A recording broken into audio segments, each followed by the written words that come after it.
അപ്പോൾ ഈ സത്യവചനം കേട്ട് അത് വിശ്വസിച്ച് അതിലേക്ക് പ്രവേശിച്ച നമ്മളെല്ലാം എന്ത് ചെയ്യണം? വരിക എന്ന് ഇനിയും പ്രവേശിച്ചിട്ടില്ലാത്തവരോട് പറയണം. പ്രധാനമായും ഈ ഒരു സൽപ്രവൃത്തിക്കായിട്ടാണ് നമ്മളെ ക്രിസ്തുവിൽ തിരഞ്ഞെടുത്ത് നിയോഗിച്ചിരിക്കുന്നത് എന്ന് നമ്മൾ കഴിഞ്ഞ ക്ലാസ്സുകളിലെല്ലാം പഠിച്ചതാണ്. We are pre appointed for this purpose.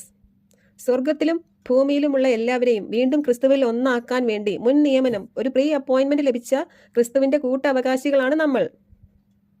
സ്വർഗത്തിൽ എത്തിക്കഴിഞ്ഞാലും ഇപ്പോൾ ഭൂമിയിലായിരിക്കുമ്പോഴും പ്രധാനമായും ഈ ഒരു ജോലിക്കായിട്ടാണ് നമ്മൾ വിളിക്കപ്പെട്ടിരിക്കുന്നത്. ഇതാണ് എഫേസ്യർ 1-ാം അധ്യായത്തിൽ പൗലോസ് അപ്പസ്തോലനിലൂടെ ദൈവം വെളിപ്പെടുത്തി തന്ന പദ്ധതിയുടെ രഹസ്യം, മിസ്റ്ററി ഓഫ് ഹിസ് വിൽ. ഈ സത്യങ്ങളൊന്നും ഇനിയും അറിയാതെ നാശത്തിലേക്ക് പോയിക്കൊണ്ടിരിക്കുന്ന ജനങ്ങളോട് വരാനിരിക്കുന്ന ഈ സത്യങ്ങൾ പറയാൻ നമുക്ക് കടമയുണ്ട്. അതുതന്നെയാണ് ഈ അവസാന വാക്യങ്ങളിൽ ഈ വെളിപ്പാട് പുസ്തക സന്ദേശം കേൾക്കുന്നവരോട് ആവശ്യപ്പെട്ടിരിക്കുന്നത്.